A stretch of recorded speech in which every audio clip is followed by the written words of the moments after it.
Sir. Holi मनाने के लिए पूरी फैमिली का गेट टुगेदर था। 9 अप्रैल को मेरे हस्बैंड की तबीयत ख़राब हुई, फीवर हुआ उनको काफ़ी तेज। हमने कोरोना का 2-2 3-3 बार टेस्ट करवाया, नेगेटिव आया। RT-PCR के लिए दिया तो वहाँ पे भागलपुर में, सर भागलपुर में थे हम लोग, वहाँ पे 1 दिन 2 दिन वेट करते करते 10 दिन तक रिपोर्ट नहीं आया। फिर हमने नोएडा के एक डॉक्टर हैं उनसे कंसल्ट किया, वीडियो कंसल्टेशन से। उन्होंने बोला कि CT चेस्ट करवाना है। हम लोग भागलपुर गए और CT चेस्ट करवाए तो उसमें उनका इन्फेक्शन आया। 60% लंग्स उनका उसमें इन्फेक्टेड था, डैमेज नहीं था, इन्फेक्टेड था बस। बाकी लंग्स का हर चीज़ परफेक्ट था, सारा चीज़ नाक का, गले का सब कुछ नॉर्मल था, उसमें रिपोर्ट में था। फिर हम लोग नेक्स्ट डे ग्लोकल हॉस्पिटल है भागलपुर में, ग्लोकल हॉस्पिटल लेके आए। वहाँ पे एडमिट कराया हमने ICU में। मेरी मदर की भी तबीयत ख़राब थी, मेरी मम्मी और मेरे हस्बैंड दोनों एक साथ एडमिट हुए। वहाँ पे इतनी लापरवाही हुई उनके साथ, इतनी लापरवाही हुई। डॉक्टर्स आते थे बस विज़िट के लिए, 10 मिनट देख के गए। उसके अलावा जितने भी वहाँ पे नर्स थे, कंपाउंडर्स थे, सारे के सारे जल्लाद थे सर। कोई दवाई तक नहीं देना चाहता था पेशेंट। मेरी मदर टचवुड बेटर कंडीशन में थी थोड़ी, मेरे हस्बैंड बोल भी नहीं पा रहे थे उस समय तक। इशारे से पानी का ऐसे ऐसे बताते थे, लेकिन कोई उनको पानी नहीं पिलाता था सर। वो मुझे हार के फ़ोन करते थे कि पानी पिला दो। जब मैं अंदर जाती थी तो ये लोग हल्ला करते थे कि क्यों जा रहे हो अंदर। फिर भी मैं जाके उनको पानी पिलाती थी, जूस पिलाती थी। रेमडेसिविर इंजेक्शन का नाम आप लोगों ने अभी तक सबने सुन लिया होगा कि कितनी मुश्किल से मिल रहा है। डॉक्टर ने वहाँ सजेस्ट किया, मेरे 2-2 पेशेंट थे वहाँ, हमने बहुत मुश्किल से अरेंज किया। जब वो इंजेक्शन मिला तो एक दिन रात को जब इंजेक्शन देने लगे, हाफ इंजेक्शन फ्लोर पे गिरा दिया उन्होंने। हमने कहा कि इतना महंगा इंजेक्शन है, इसी का असर होके ठीक होते ये आपने कैसे गिरा दिया। उन्होंने कहा कि 50,000 का भी गिरा देता ना तो तुम कुछ नहीं कर पाती अभी। हम लोग चुपचाप वहाँ से सर हट गए। थोड़ी देर बाद वहाँ पे मेरे हस्बैंड को मैंने देखा कि उन्होंने 2-3 बार पॉटी किया था, यूरिन पास किया था, कोई क्लीन करने नहीं आ रहा था सर। 6 घंटे से वो उसी गंदगी पे पड़े हुए थे। उन्होंने मुझे फिर फ़ोन किया, बस फ़ोन कर पाते थे सर, बोल भी नहीं, बस मिस्ड कॉल आती थी, मैं समझ जाती थी कि कुछ परेशानी है उनको। जब मैं गई तो मैंने देखा पूरे गंदे बेड पे मेरे हस्बैंड 6 फीट 2 इंच के सर, पूरे गंदे पे वो सोए हुए थे सर। मैंने ज़बरदस्ती सबको बुलाया। एक आदमी था ज्योति कुमार करके, ज्योति कुमार, सब लोग ध्यान से इसको कवर कीजिए। ज्योति कुमार एक कंपाउंडर था वहाँ पे। कौन सा हॉस्पिटल का नाम? Glocal hospital Bhagalpur. Jyoti Kumar compounder है वहाँ का, मतलब जो अटेंडेंट सब होते हैं ना वो है, लड़की नहीं है, लड़का है ज्योति कुमार। उसको मैंने रिक्वेस्ट किया कि भैया प्लीज़ आप मेरे हस्बैंड की मदद कर दीजिए, रात में ये लोग रुकने नहीं दे रहे हैं मुझे अपने पास, इनके पास। उसने बोला ठीक है ज़रूर मदद करूँगा, ये कह के, और मैं अपने हस्बैंड से बात करने लगी, इशारे से ही वो बात कर रहे थे, मैं बोल रही थी। अचानक से मेरा दुपट्टा खिंचाया बहुत ज़ोर से। मैंने सोचा क्या हो रहा है, जब मैंने पीछे मुड़ी तो मेरे कमर पे उस आदमी का हाथ था और मेरा दुपट्टा वो ज्योति कुमार खींच रहा था। मेरी माँ पीछे से चिल्लाई, मेरे हस्बैंड ऐसे ऐसे होने लगे, पूरा पसीना उनको चल गया, कुछ बोल नहीं पा रहे थे वो। जब हम लोग ठीक थे ना, मैं बाहर निकलती थी ना, कोई मुझे ऐसे देखता था ना नॉर्मली ही तो कहते थे आँख निकाल लूँगा, क्या सोच के इसको देख रहे हो। और मेरे हस्बैंड उस दिन बेड पे पड़े हुए देखते रहे कि मेरी वाइफ का कोई दुपट्टा खींच रहा है। और जब मैंने उस आदमी को देखा ना तो वो मुस्कुरा रहा था। मैंने ऐसे दुपट्टा खींचा और मैं कुछ नहीं बोल पाई डर से कि मेरे हस्बैंड यहाँ पे है, मेरी माँ यहाँ पे है, ये लोग कुछ कर देगा, इस डर से मैं कुछ नहीं बाहर निकली। मैं बाहर निकल के मैं दम से बैठ गई। वो आदमी मेरे पास फिर आया, मुस्कुरा के बोला मैं ध्यान रखूँगा। मैंने बोला ठीक है भैया आप ध्यान रखना। मैंने कुछ नहीं बोला उसको, कुछ भी नहीं। 2-3 दिन बाद ऐसे ही कोई सुविधा नहीं, कुछ नहीं। मेरे हस्बैंड की तबीयत उस दिन से बिगड़ी जब रात के 2 बजे में मेरी मदर के बगल वाले बेड पे एक अंकल, मास्क उनका हट गया था और वो अंकल चिल्ला के नर्स को बुला रहे थे और मेरी मम्मी चिल्ला रही थी जल्दी आइए ये मर जाएंगे, जल्दी आइए ये मर जाएंगे। कोई नहीं आया और अंकल ने दम तोड़ दिया। ऐसे 3-4 लोग उस 2-3 दिन के अंदर दम तोड़े हैं बिना केयर के, बिना नर्स के आए। सारी नर्स टेबल कुर्सी लगा के सो जाती थी, कहती थी पागल हो गए हैं हम ही, अब मर जाएंगे इस कोरोना के चक्कर में, अब तो क्यों जॉब कर रहे हो, छोड़ दो, आपकी जगह कोई और आ जाएगा। उसके बाद वहाँ से बाई पैप वहाँ उस हॉस्पिटल में नहीं अवेलेबल था। मेरे हस्बैंड की तबीयत एक दिन बहुत ख़राब हो गई, उन्होंने मायागंज रेफ़र कर दिया, भागलपुर मायागंज हॉस्पिटल। हम लोग जब भी मायागंज आए, मायागंज की और हालत ख़राब, ICU में 4 बेड था। मेरे हस्बैंड के बगल वाले बेड पे 4 लोग 6 से 7 घंटे में 4 लोग ख़त्म हुए। क्यों ख़त्म हुए? वो नर्स को बुला रहे थे, सिस्टर आ जाओ, दिक्कत हो रही है, दिक्कत हो रही है, और सिस्टर नहीं आती थी। एक अंकल तो बुलाते बुलाते उलट के गिर गए, पूरा सर फूट गया, ब्लड ब्लड, और मर गए वो अंकल वहीं पे। इतना मेरे हस्बैंड डर गए। शाम होते होते मेरे हस्बैंड की तबीयत अचानक से ख़राब होने लगी, पूरा ये सब ड्राई हो गया, एक लेयर वाइट कलर का जम गया उनके ऊपर, बहुत ज़्यादा तबीयत ख़राब हो गई। हम लोगों को समझ में नहीं आ रहा था कि हो क्या रहा था। अचानक से मेरे दिमाग में आया ना, डॉक्टर को कम से कम 5-6 बार मेरी बहन बुलाने गई है, क्योंकि कोई डॉक्टर था ही नहीं ड्यूटी। कब हुई आपके हस्बैंड की डेथ ना? परसों। सुनिए मेरी बात, पहले पूरी कहानी मेरी सुनिए।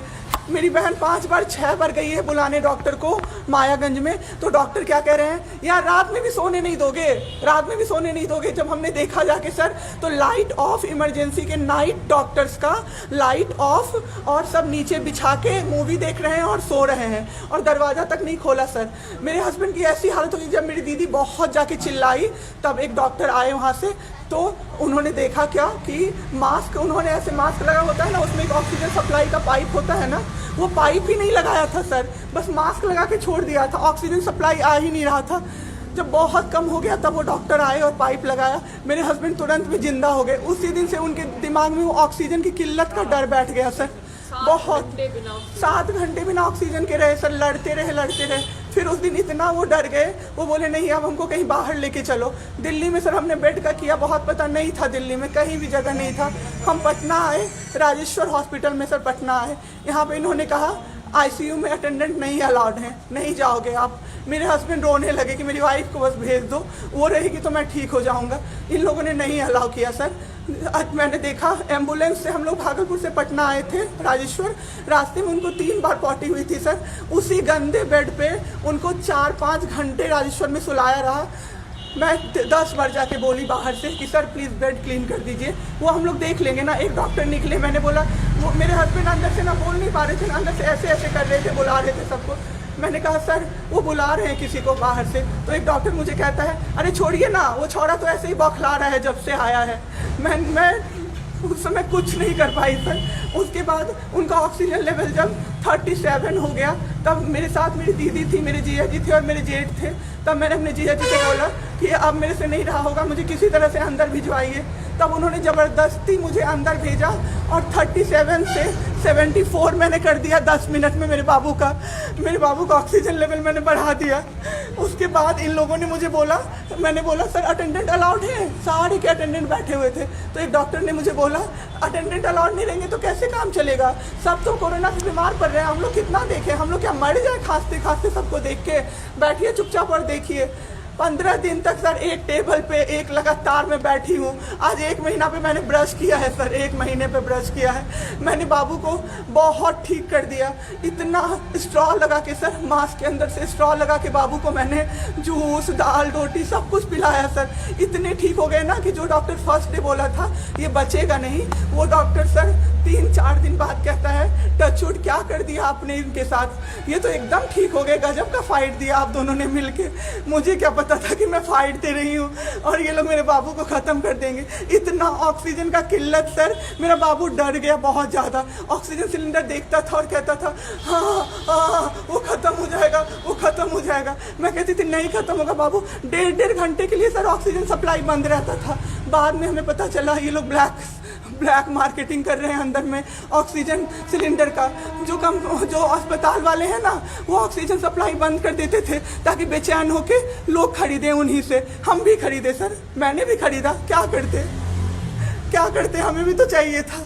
परसों सर सुबह में हमारे पास एक ही सिलेंडर था, पाइपलाइन बंद हो गया। मेरे हस्बैंड को बाईपैप लगा हुआ था, उनको 2 सिलेंडर से जाना था, एक ही सिलेंडर था। सिलेंडर मांगते मांगते कहीं नहीं मिला सर, मेरे हस्बैंड ख़त्म हो गए।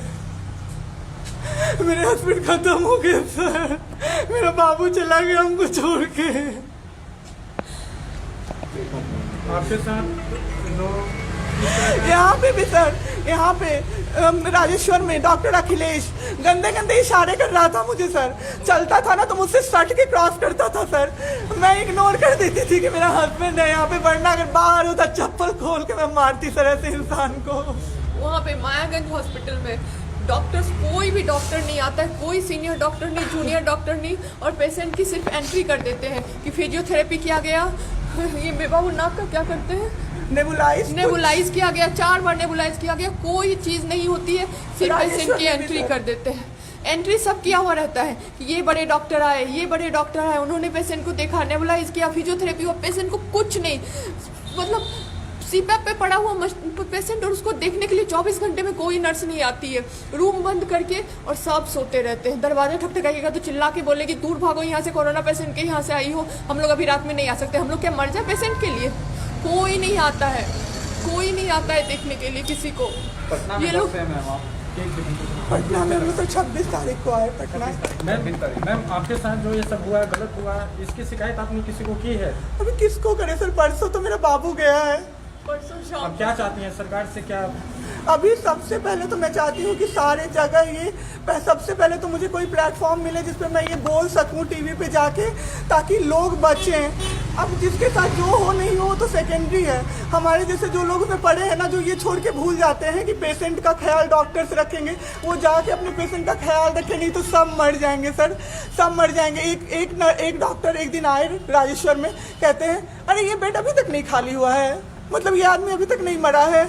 एक आदमी के बारे में आप सोचो सर जरा सा, आप सोचो सर जरा सा। मेरे हस्बैंड को वेंटिलेटर पे नहीं रखा सर, वो शायद बच जाते। और जब मेरी एक फ्रेंड है डॉक्टर, उसने बात की कि आपने वेंटिलेटर भी क्यों नहीं रखा, तो झूठ कह रहे हैं कि फैमिली वालों ने मना किया। हमें कोई सजेशन नहीं दिया कोई गया कि सजेशन वेंटिलेटर नहीं, पे आप रख सकते हो, कुछ भी नहीं सर।